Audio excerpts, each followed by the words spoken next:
In 1940, Hitler had the world on its knees and laughed at Britain's coastal defenses.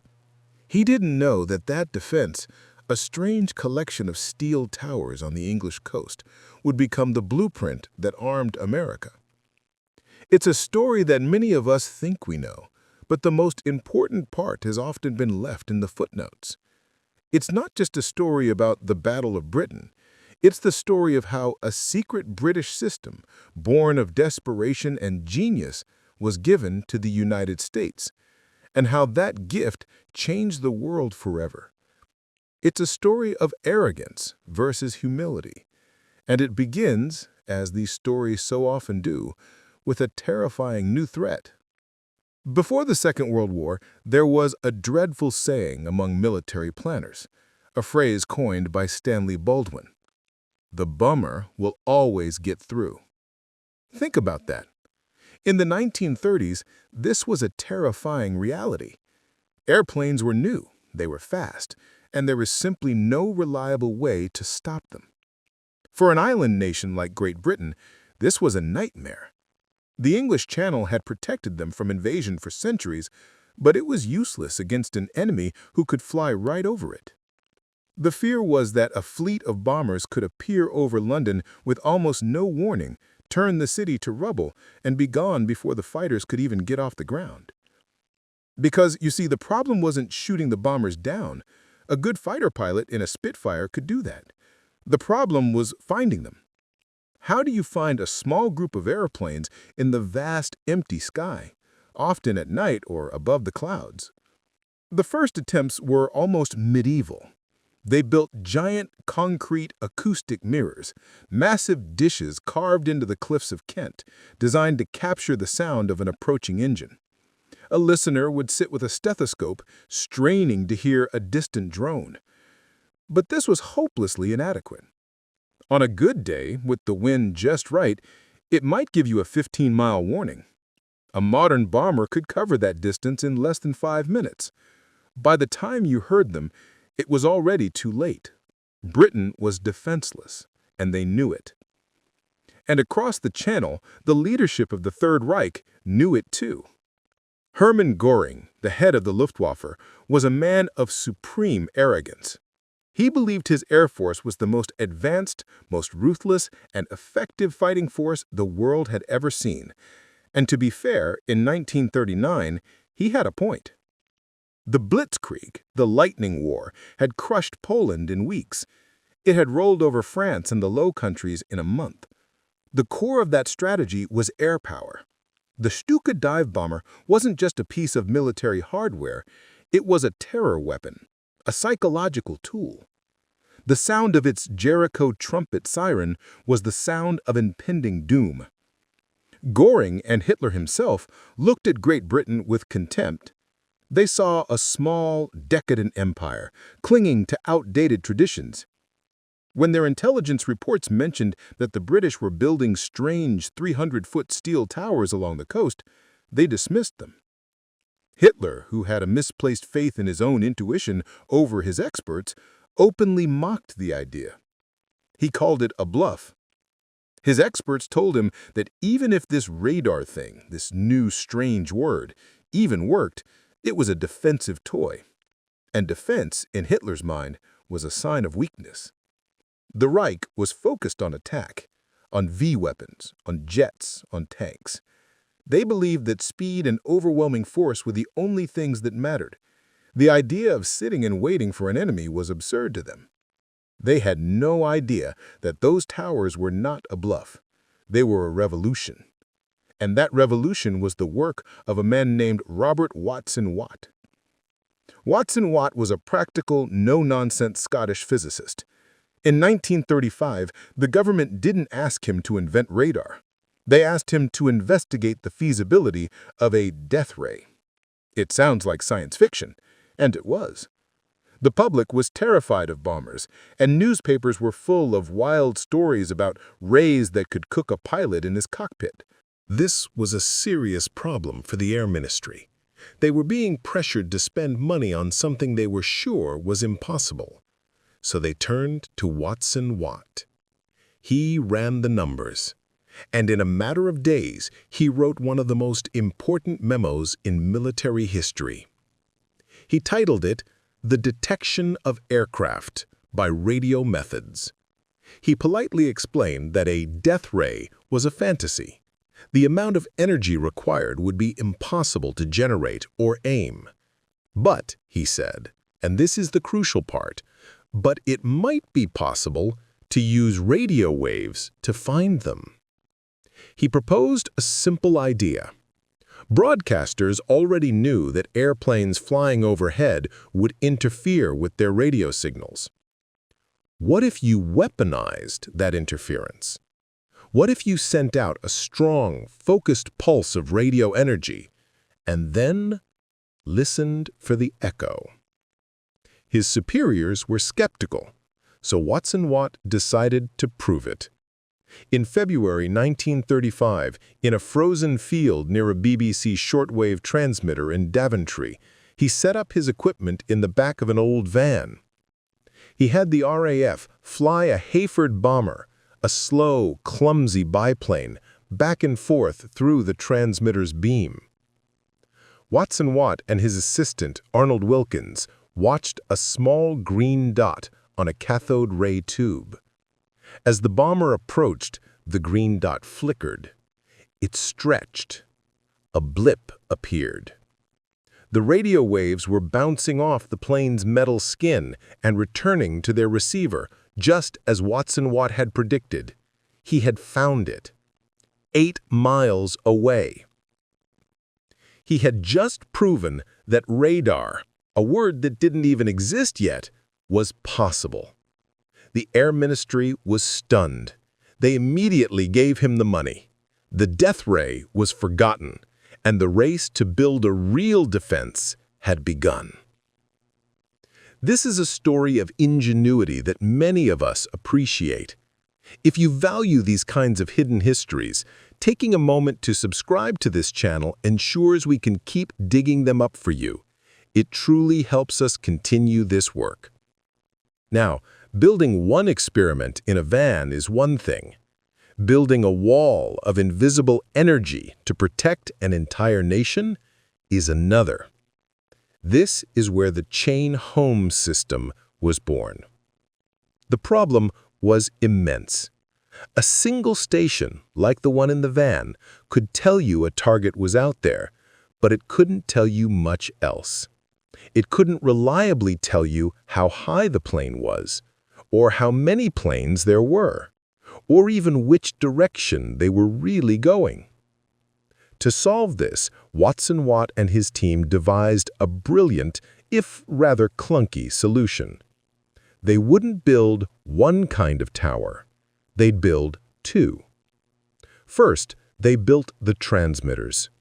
These were the iconic 360-foot-tall steel towers that Hitler mocked. They were, in essence, giant radio antennas. They would flood the entire English Channel with powerful pulsed radio waves. They weren't precise, but they were strong. They were the floodlight. Then, nearby, they built the receiver towers. These were shorter, around 240 feet, and made entirely of wood. This was crucial. They were made of wood so their own structure wouldn't interfere with the faint radio echoes bouncing back from the enemy. These were the listeners. The system was clever. By using 2 separate towers, the transmitter could send its massive pulse without blinding the highly sensitive receiver. The operators in a small wooden hut at the base of the receiver towers would then compare the signals. By measuring the time it took for the echo to return, they could calculate the distance to the target. But they also needed height, so they added a second set of receivers at a different elevation on the wooden tower. By comparing the signal strength between the top and bottom receivers using a device called a goniometer, a skilled operator could calculate the target's altitude. It was ingenious, but it was also very, very difficult. This wasn't the clean, sweeping radar we see in movies. This was a messy, complex system that required immense human skill. The operators had to interpret a screen of flickering green lines. They had to know the difference between the blip of a squadron of bombers and the noise from a flock of geese or atmospheric interference. And they had to do it fast. By 1939, as war became inevitable, Britain had poured its fortune into building this chain. All along the south and east coasts, from Scotland to the West Country, these giant towers were built. They were the most expensive and complex military project in British history. But Hitler and Göring still weren't worried. They knew the towers were there. Their own reconnaissance planes had photographed them. But their intelligence was bad.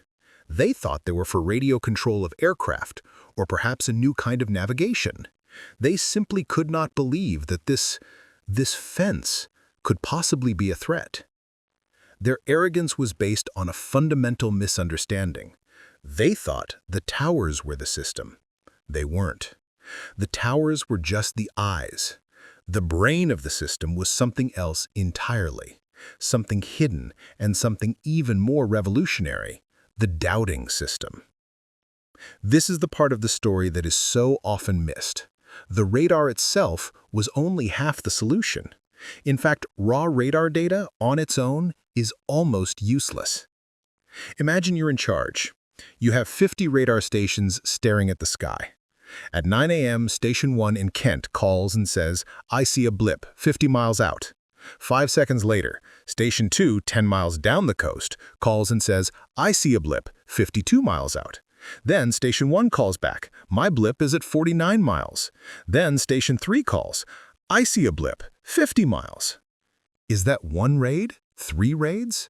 Is it the same raid seen by different stations? It's chaos. You're being flooded with conflicting, confusing data. You can't make a decision. You can't scramble your fighters. This was the exact problem facing Air Chief Marshal Hugh Dowding, the head of RAF Fighter Command.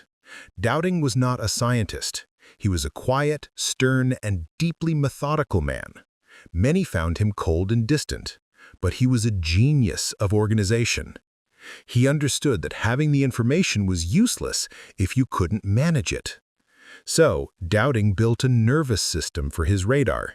He connected every chain home station, every observer corps post, every anti-aircraft gun, and every fighter airfield in the country with a dedicated, buried telephone network. And he created a hierarchy to process the information in real time. This system, the Dowding System, is what truly won the Battle of Britain. And it worked like this. First, the information came from the chain home station. In a small, dark wooden hut, often staffed by young women from the Women's Auxiliary Air Force, or WAFs, an operator would stare at her screen. When she saw a blip, she wouldn't make a guess. She'd use her tools to get a distance, a bearing, and an estimated size. She'd write this on a slip of paper. This was the plot. That plot was then passed to another WAF, who would immediately call a new secret location, the filter room. The filter room was the first layer of the brain. It was a bunker, safe from bombing, where senior officers and more WAAFs stood around a giant map of the British Isles. When the call came in from the radar station, Raid K-21, 50 plus, 20,000 feet, bearing 180, a plotter would place a colored block on the map. But here's the magic. When the next station called in their plot, the filterer, a senior officer, would look at the 2 blocks. He'd say, "That's the same raid." He would mentally average the 2 reports, creating a single trusted track. He filtered the noise. This was the solution to the chaos. All the raw, confusing data from the coast was being turned into a single, clean, authoritative picture of the air battle. They gave this new, confirmed raid a track number, Hostile 25. But it didn't stop there. That new, clean track, Hostile 25, 100-plus bombers, 20,000 feet, heading for London, was then phoned immediately to the next level, the main operations room at Fighter Command Headquarters and the sector ops rooms. This is the room you've seen in the movies.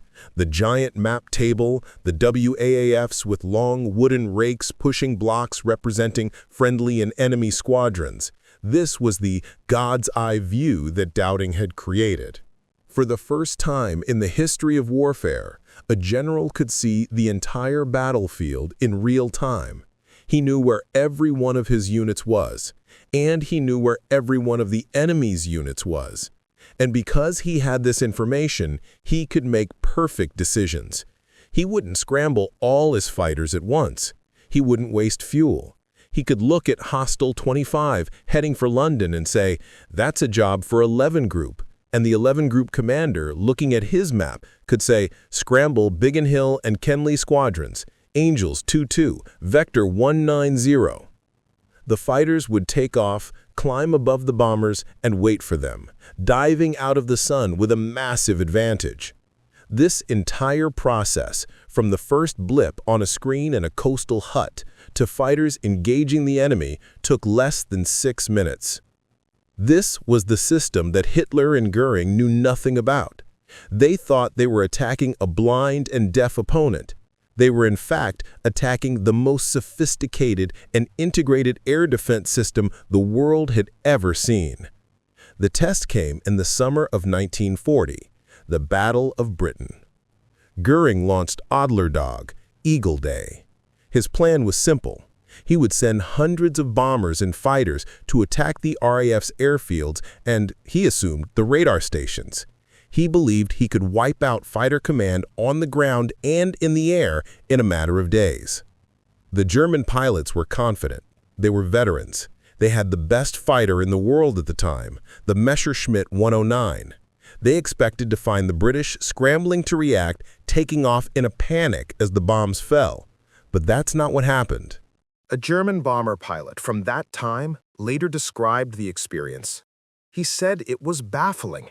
They would fly over the channel, see nothing but empty blue sky, and then, suddenly, as if from nowhere, Spitfires and Hurricanes would be on them, diving from above, guns blazing. They never saw them coming. But the British had seen them for 50 miles. The Germans couldn't understand it. They had no idea how the RAF always knew exactly where to be. They started to believe the Spitfire was a better plane than it was. They started to believe the British pilots were supermen. They weren't supermen. They just had better information. Chain home was the weapon. The Dowding System was the brain that aimed it. And the few, the pilots Churchill spoke of, were the tip of the spear. Goering was furious. He couldn't understand why his pilots were losing so many planes. He couldn't understand why the RAF was never caught on the ground. He blamed his spies. He blamed his pilots. He never once blamed his own arrogance or his failure to understand the technology he was facing. He ordered his bombers to fly higher. The radar operators learned to spot them. He sent fighters in first.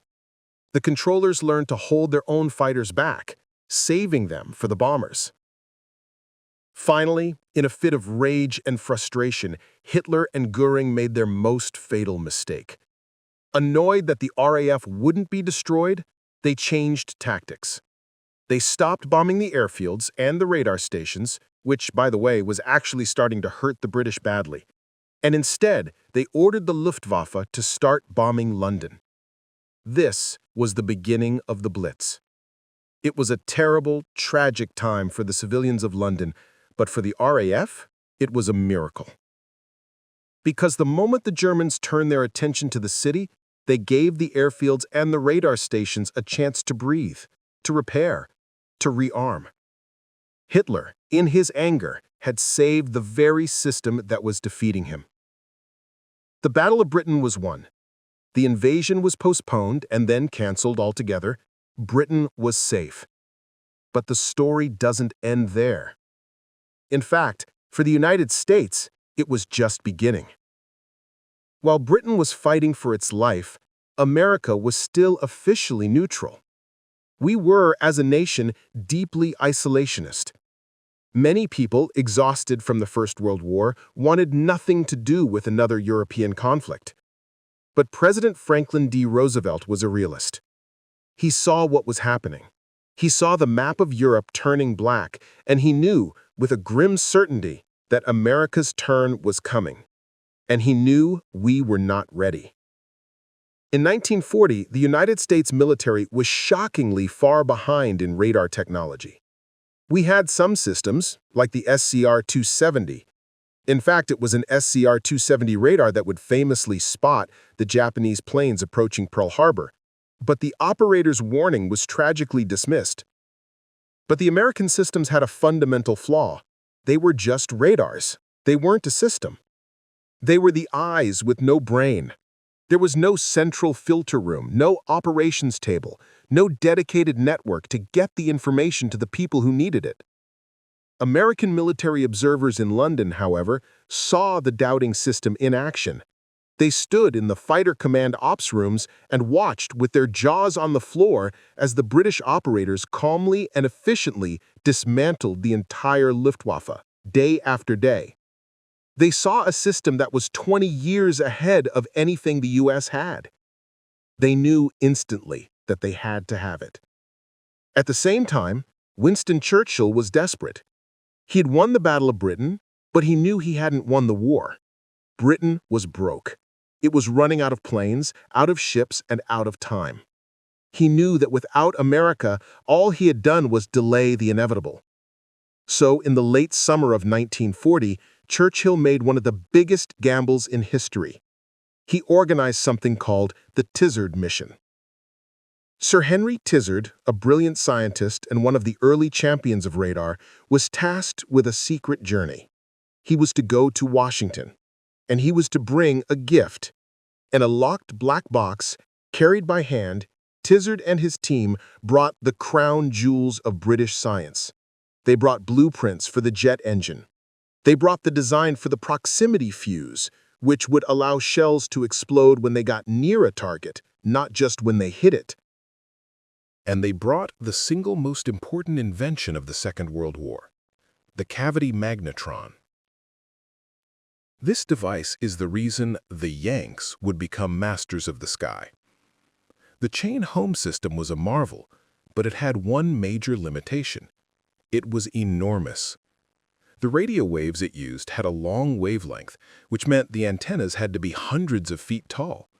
You could never put a chain home station on an airplane or a ship. The cavity magnetron changed everything. It was a small, simple device, a block of copper that could fit in your hand, but it could generate microwaves. Incredibly powerful, high-frequency radio waves with a wavelength of just centimeters. Why did this matter?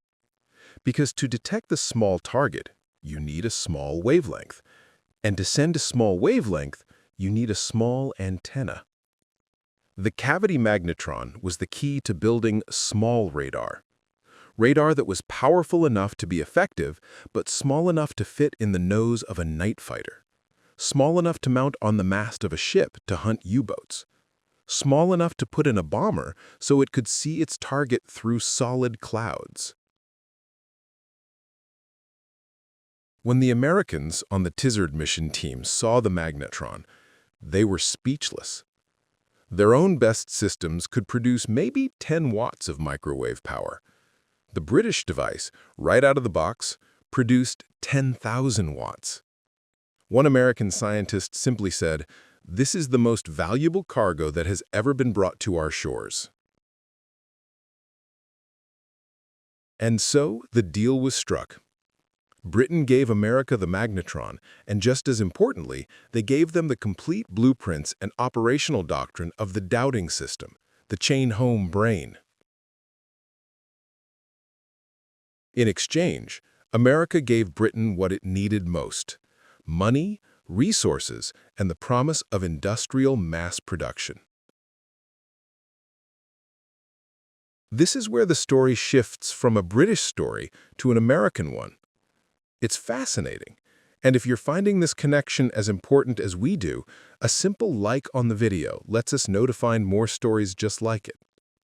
The Tizard mission led directly to the creation of one of the most remarkable and secret organizations of the war, the MIT Radiation Laboratory, or the Rad Lab. A building was essentially commandeered on the campus of MIT, and America's brightest physicists, engineers, and scientists were recruited. They were told to drop everything they were doing and move to Boston. They couldn't tell their families what they were working on. Their one and only job: turn the British inventions into weapons of war.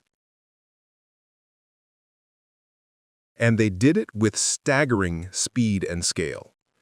The Rad Lab became the center of the Allied technological war. They took the British Magnetron and within months had an American-made version that was even more powerful and easier to mass produce. They took the principles of the Dowding System, the idea of filtering data and creating a central God's eye view of the battlefield, and they applied it to offensive warfare. This is the key. The British had built a shield. The Americans, using British blueprints, were about to forge a sword. The Yanks were now trained. They hadn't just been given a piece of hardware. They had been given the philosophy behind it. They understood, thanks to Chain Home, that information was the most powerful weapon in modern warfare. And the results were almost immediate. The first problem they solved was the night bomber. The German blitz on London was still happening, but it was at night. British night fighters were almost useless because their pilots were flying blind. The Rad Lab, using the Magnetron, developed the first effective airborne intercept radar. It was put into planes like the P-61 Black Widow. Now, a fighter pilot could take off in total darkness, fly directly to an enemy bomber he couldn't see, and shoot it down. The German night raids, once safe, became suicide missions. The next problem was the U-boat. In the Atlantic, German submarines were strangling Britain, sinking hundreds of Allied ships. They were invisible. They would surface at night to recharge their batteries, undetectable in the vast, dark ocean. The Rad Lab developed shipborne radar and, even more importantly, airborne radar for patrol bombers. An American plane, like a B-24 Liberator, could now patrol the Atlantic carrying a small, powerful Magnetron-based radar. A U-boat captain would surface at night, thinking he was safe, only to have a plane dive out of the blackness and drop depth charges directly on him. The U-boat wolf packs were decimated. The Battle of the Atlantic was won. This, more than anything, ensured the Yanks could get to Europe for the invasion. And then there was the bombing campaign over Germany. American B-17s were flying deep into the Reich, but they had to fly in daylight to see their targets. This made them easy prey for German fighters. The Rad Lab developed H-2X, or Mickey, a radar that could be put in the belly of a B-17.